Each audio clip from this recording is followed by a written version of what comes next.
ladies and gentlemen. First of all, I would like to thank the organizing committee of this meeting and the Gore company for this kind invitation to be here in this round table. Might closure.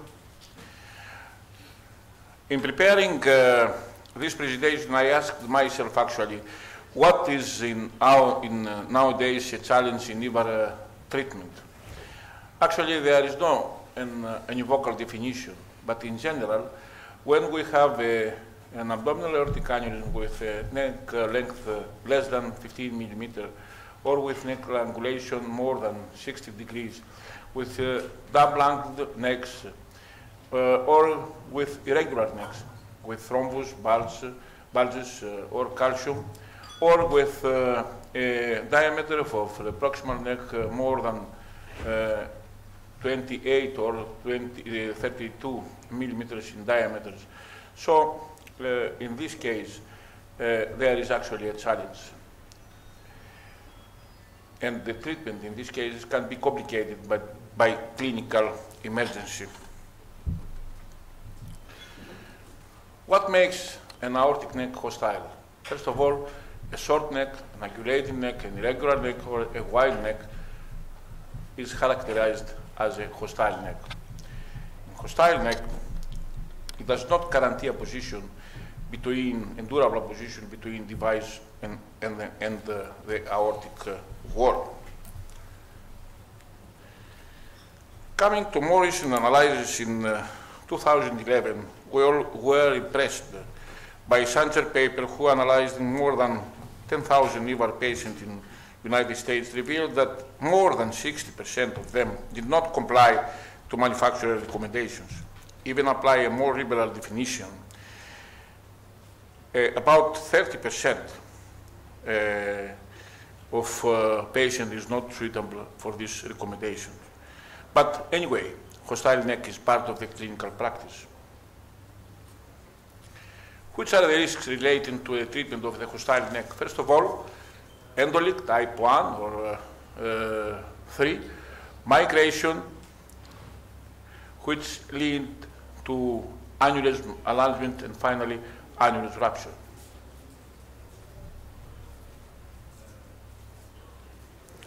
How to treat a hostile neck? First of all, it needs a good screening and planning. Then, in the practical phase, it's important to use all the available neck. Precise positioning is mandatory, and it might be needed to position more than once this device in order to acquire the intended location, and maybe to change the plan during the operation.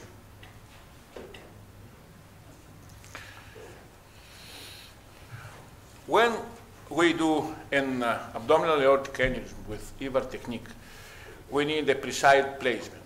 This precise placement, using all the available neck, is easy in easy anatomies, but is more complex in complex anatomies, and this is actually important.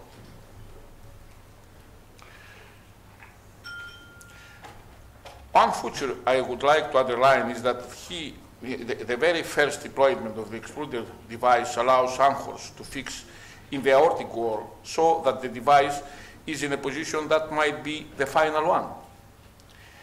It's stable in this position. Detaching the device from the shaft cannot modify the device position as anchors are engaged. For this reason, in order to reposition it, it's necessary to constrain, as you can see, and disengage the anchors from the wall. This is a wider concept to a good control. What is important to consider in treating challenging anatomies? First of all, treatment is a good clinical, clearly the first need we all have in EVAR treatment is a good clinical performance of the device in terms of low endolytic, type 1, first of all, migration, lipocclusion, etc. But thinking of challenging anatomies, we are often obligated to consider also short-term performances. And for having adequate performances, it becomes necessary to take advantage of all the available neck, especially if it's short neck, to have a good placement of adrenal lever, even if a high angulation is present, and of course to have a good adaptability of the device to the aortic wall. In other words, having a precise placement. The excluder endoprosthesis is on the EU market since 15 years, with minor device modifications, some very recent, like the wider treatment range of both proximal and distal anatomies and the low-profile technology. The clinical performances are known and considered. The C3 delivery system did not change the device, nor the recent changes, so we can anticipate the same clinical performances. The C3 delivery system offers the most important thing, the repositionability. And repositioning more times is in a complex anatomy means having more possibility to position the device precisely. What makes an aortic neck hostile? Short, angulated, irregular, or wide. With short neck, we have always the risk of endoleak and migration.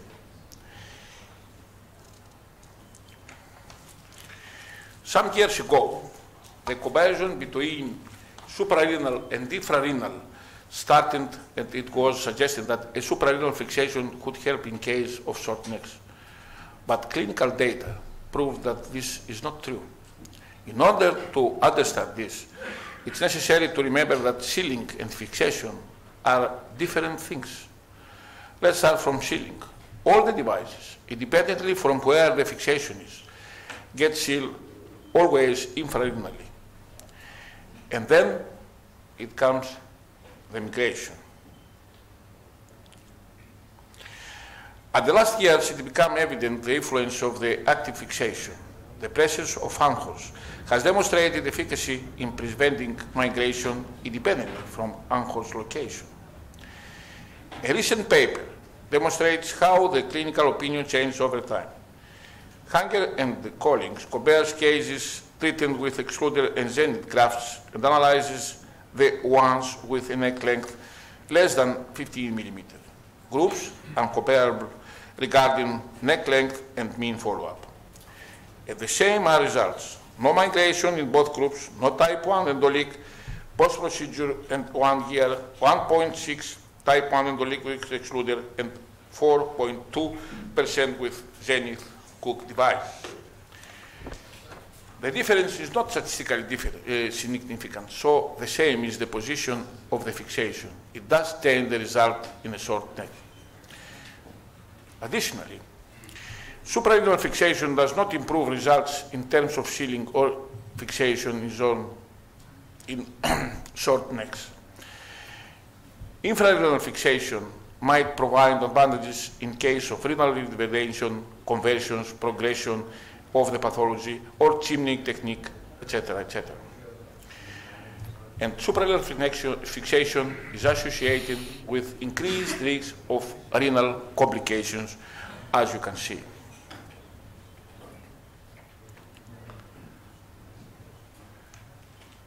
There is no difference between suprarenal and infrarenal. Rather, there, as I said, the intervention might be easier with infrarenal device when we have progression of the disease, conversions, progression of the pathology, chimney technique, etc. What can really make the difference in the treatment of short necks is the possibility to reposition the device and gain a precise placement. As said, changing C-arm, we can gain more millimeter and improve both sealing and fixation. It's also possible to choose a very aggressive positioning, as it is always possible to move the device down. Excluder does not feature a suprarenal stent that while opening might change the final placement. In other words, there is the possibility to really use all the available neck. After deployment of the proximal part of the device, it's possible to correct parallax and optimize positioning. It's sufficient to align the proximal markers of the device.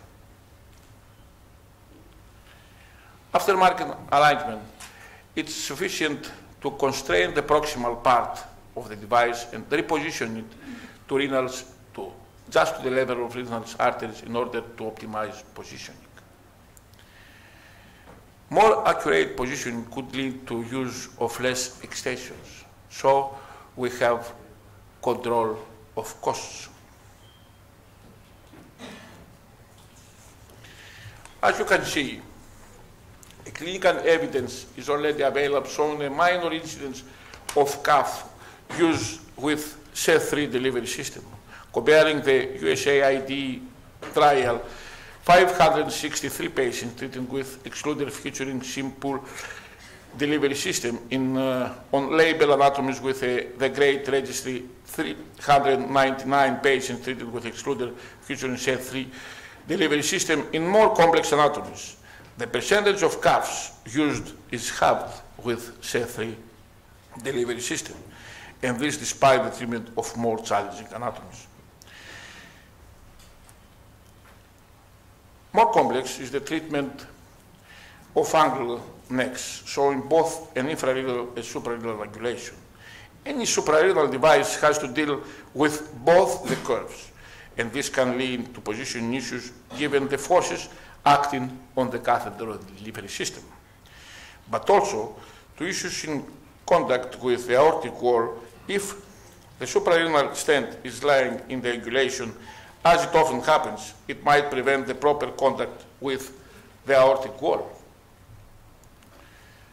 So, suprarenal device has to adapt to two angulations, as you can see.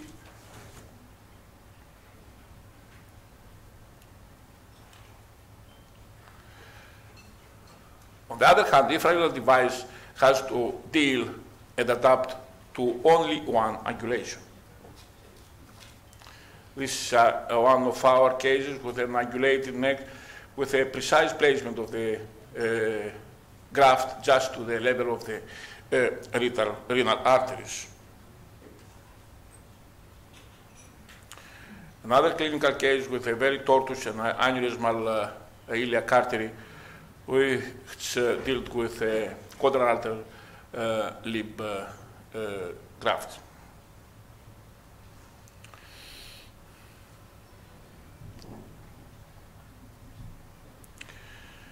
Irregular neck definition varies and includes different anatomical features. We can think of bulges, thrombus, or calcium, or their combination. In treating an insufficient neck, it's important to gain a precise placement, but also to use a device which has good adaptability to the aortic wall. Device adaptability can be supported by infrarenal fixation.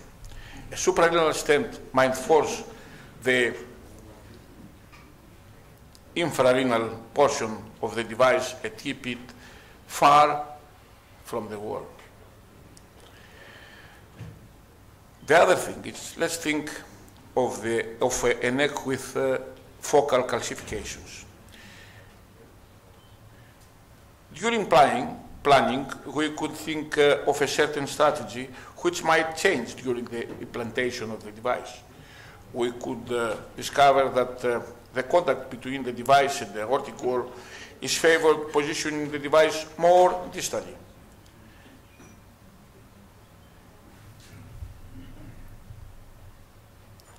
And so, repositioning is again an important feature.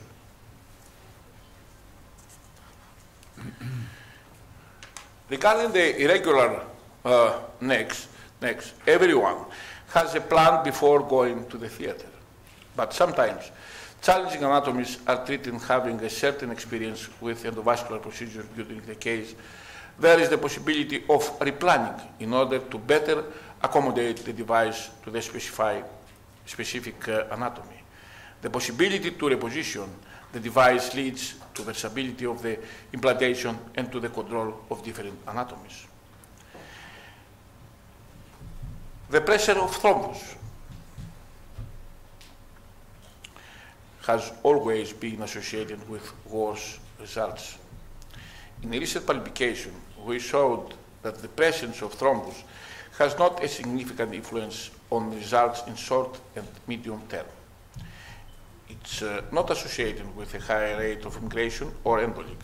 During time, thrombus tends to disappear in the first 10 millimeters of neck.